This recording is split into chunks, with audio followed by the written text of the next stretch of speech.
Run जाऊंगी। मीरा अपने पति से कहने लगती है, हे नाथ, मुझे सतगुरु भगवान के चरणों में जाना है, मुझे ऐसा दूसरा कंगन भी लेना है, इसलिए अगर आपकी आज्ञा हो तो मैं उनके दर्शन करने के लिए जाऊं। कहते हैं क्या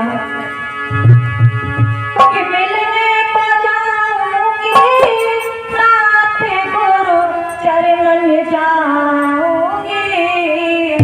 क्या सद्गुरु है, सद्गुरु है पूरे बैद्यनाथ में तो जाऊंगी।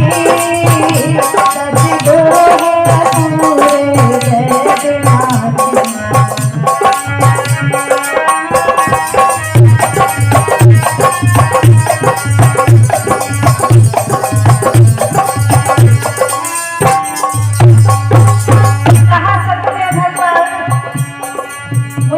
चल गया कि वो पूर्ण मसीहा जो बचपन से मैं जितना चेतन दर्शन करने के लिए भटक रही थी, आज मुझे विश्वास है उनकी शरण में जाकर के मैं निश्चय ही मोक्ष मुक्ति को प्राप्त हो जाऊंगी। स्वामी मुझे उनके पास ले चले। मीरा की यह इच्छा प्रकट हुई, जैसे ही मीरा का पति जो थे वो गोली को कुछ सैनिक को लेकर के मीरा को लेकर के रविदास जी के पास पहुंच जाते हैं। पहुंचते ही एक राजा की पुत्र वधू, एक राजा की बेटी और एक राजा की पत्नी जाकर के रविदास जी के चरणों में साष्टांग दंडवत प्रणाम करते हैं। कहते हैं क्या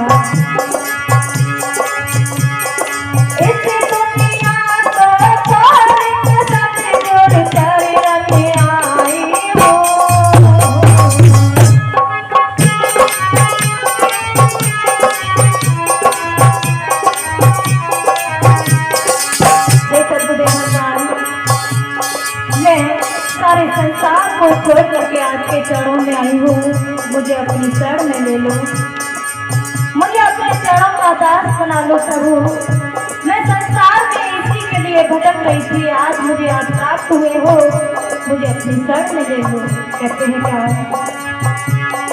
इस दुनिया को छोड़ के प्रभु मैं चरण आई हूँ। चरणों में चरणों में लो ना तेरा चरण में आई हो।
सतगुरु भगवान से क्या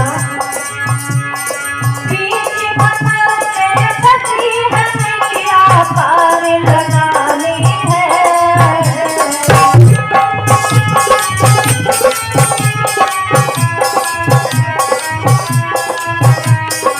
यही नैया बीच कमर में फंसी हुई है। मैं बचपन से ही भगवान केशव को अपना पति मानती आई हूँ, आज तक मुझे उनका जिंदा चेतन दर्शन नहीं हुआ है। मैं संसार में फंस रही हूँ, भटक रही हूँ, मुझे अपनी शरण में ले लो हे दीनबंधु दीनानाथ। कहते हैं क्या बीच कमर में फंसी है नैया पार लगानी है। और मीरा है सामुद्री माँ के माथे आई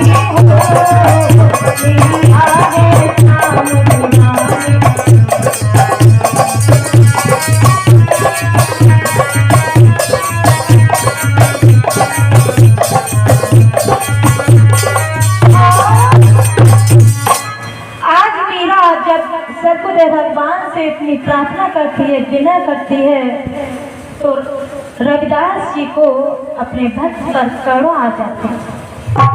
कहते हैं जब कोई भाव और विश्वास के साथ आए तो उसे कभी अपने मुख से कहना नहीं पड़ता कि मेरी ये इच्छा है, ये इच्छा मेरी पूरी कर दो, कहना नहीं पड़ेगा। अगर आप भाव और विश्वास के साथ आए हो तो बिना बोले ही वह प्रभु आपकी फरियाद को सुन लेते हैं, बिना बोले। और समझ लीजिए अगर बिना बोले मेरी फरियाद को नहीं सुना तो कहीं ना कहीं त्रुटि जरूर है, कोई कमी है, कोई अविश्वास है, कोई शंका है, इसलिए मेरी फरियाद को नहीं सुना जा रहा है।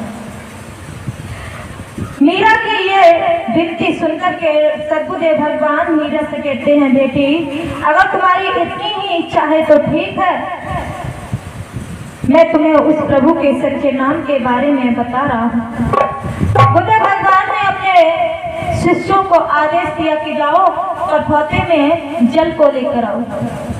कठौता जो लकड़ी का बना हुआ होता है उसमें जल भरवाया और कहा जल को लेकर आओ। मीरा का आसन लगा दिया। आप सद्गुरुदेव भगवान एक तरफ बैठे, मीरा दूसरी तरफ बैठ गई। बीच में कठौता जो रखा हुआ था उसमें पानी था। सद्गुरुदेव भगवान मीरा से कहने लगते हैं क्या कि बोलो बेटी मन चंगा है। मीरा बोली मन चंगा है,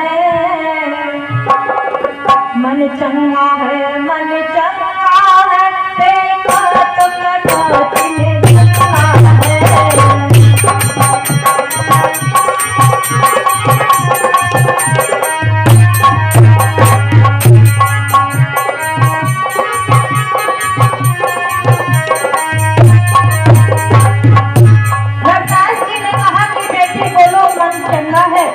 मीरा ने कहा सद्गुरुदेव भगवान मेरा मन चंगा है।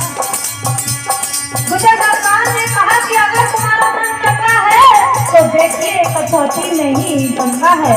जैसे ये शब्द कहे तो तुरंत ही दूसरा हाथ कमर को लेकर के बाहर निकल आता है। तो प्रेम से बोलो सद्गुरुदेव भगवान की। मन